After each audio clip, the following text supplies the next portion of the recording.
Terima kasih saudara-saudara sekalian, teman-teman dari media.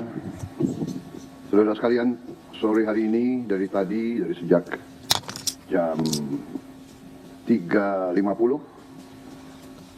kurang lebih saya hadir mengikuti rapat tutup tahun dari Menteri Keuangan dan jajarannya. Jadi pada hari ini jajaran Kementerian Keuangan mengikuti arus masuk uang ke pemerintah Indonesia dari perpajakan, dari Bea Cukai, dari PNBP, ya. Kemudian karena tepat pada waktu nanti kosong, berarti tahun anggaran 2024 ditutup. Tadi saya diberi paparan oleh Menteri Keuangan pelaksanaan dari APBN 2024 dan alhamdulillah di tengah tantangan global yang penuh ketidakpastian, penuh ketegangan, penuh penekanan terhadap perekonomian dunia seluruhnya, yang mempengaruhi harga-harga komoditas, yang ujungnya mempengaruhi penerimaan kita, juga mempengaruhi harga-harga minyak dan gas. Ternyata kita masih bisa mengelola keuangan negara dengan prudent, dengan bijak, dengan hati-hati, dan kita masih mampu untuk mengendalikan defisit kita dalam koridor yang masih cukup hati-hati dan cukup mampu kita kelola. Dalam hal ini juga saya kira ada baiknya juga saya menyampaikan beberapa hal tentang kenaikan tarif pajak pertambahan nilai (PTN) yang mungkin masih ada suatu keraguan-raguan atau suatu ketidakpemahaman, ya, yang tepat, sehingga saya setelah koordinasi dan diskusi dengan Menteri Keuangan dan jajaran beberapa kementerian lain, saya merasa perlu bahwa untuk menyampaikan sendiri masalah PPN 12% ini. Jadi saudara-saudara sekalian, kenaikan tarif pajak pertambahan nilai menjadi 12% ini merupakan amanah, merupakan perintah dari Undang-Undang Nomor 7 Tahun 2021 tentang harmonisasi peraturan perpajakan.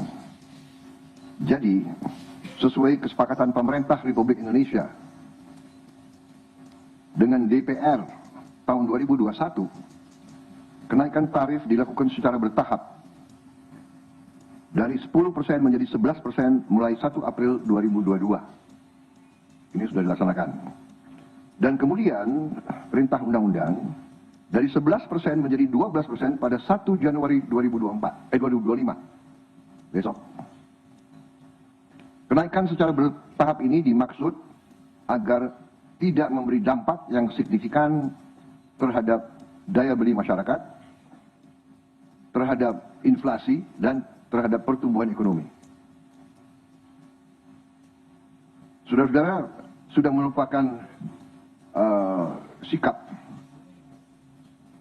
pemerintah yang saya pimpin, juga saya yakin juga pemerintah pendahulu saya, bahwa setiap kebijakan perpajakan harus selalu mengutamakan kepentingan rakyat secara keseluruhan, perlindungan daya beli rakyat, serta mendorong pemerataan ekonomi. Komitmen kita adalah selalu berpihak kepada rakyat banyak, berpihak kepada kepentingan nasional, dan berjuang dan bekerja untuk kesejahteraan rakyat. Karena itu, seperti yang sudah saya sampaikan sebelumnya, dan telah berkoordinasi dengan DPR RI. Hari ini pemerintah memutuskan bahwa kenaikan tarif PPN dari 11% menjadi 12% hanya dikenakan terhadap barang dan jasa mewah. Ya, saya ulangi ya supaya jelas. Kenaikan tarif PPN dari 11% menjadi 12% hanya dikenakan terhadap barang dan jasa mewah. Yaitu barang dan jasa tertentu yang selama ini sudah terkena PPN barang mewah yang dikonsumsi oleh golongan masyarakat berada, masyarakat mampu. Contoh, pesawat jet pribadi itu tergolong barang mewah yang dimanfaatkan ataupun digunakan oleh masyarakat papan atas. Kemudian kapal pesiar, yacht, ya, motor yacht. Kemudian rumah yang sangat mewah, yang nilainya di atas golongan menengah. Artinya, untuk barang dan jasa yang selain tergolong barang-barang mewah, ya, tidak ada kenaikan PPN, yakni tetap sebesar yang berlaku sekarang, yang sudah berlaku dari sejak tahun 2022. Ya. Untuk barang dan jasa yang merupakan kebutuhan pokok masyarakat, yang selama ini diberi fasilitas pembebasan atau dikenakan tarif PPN 0%, masih tetap berlaku. Ya, saya ulangi. Barang dan jasa yang merupakan kebutuhan pokok masyarakat yang selama ini diberi fasilitas pembebasan dari pajak, ya, yaitu PPN 0% masih tetap berlaku. Pemerintah telah berkomitmen memberi paket stimulus. Ya. Nilai stimulus itu adalah 38,6 triliun. Seperti yang pernah diumumkan sebelumnya. Bantuan beras untuk 16 juta penerima bantuan pangan, 10 kg per bulan.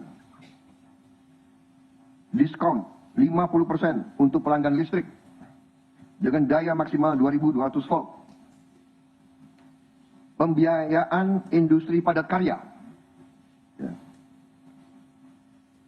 Insentif PPh pasal 21 bagi pekerja dengan gaji sampai dengan rupiah 10 juta per bulan.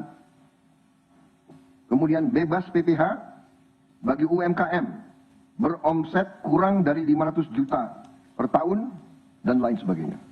Di paket stimulus ini nilainya semua adalah 38,6 T. Untuk barang dan jasa yang dibutuhkan oleh masyarakat banyak, yang tetap diberi pembebasan PPN, yaitu tarif 0%, antara lain kebutuhan pokok, beras, daging, ikan, telur, sayur, susu segar, jasa pendidikan, jasa kesehatan, jasa angkutan umum, rumah sederhana, air minum. Saudara-saudara, dengan ini saya kira sudah sangat jelas bahwa pemerintah akan terus berupaya untuk menciptakan sistem perpajakan yang adil dan pro rakyat.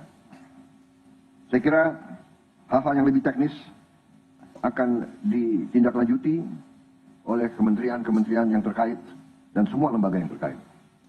Saya kira itu saja dari saya. Terima kasih. Wassalamualaikum warahmatullahi wabarakatuh. Shalom Salve, Om Santi Santi Santi, Om Namo Buddhaya, salam kebajikan dan selamat malam tahun baru.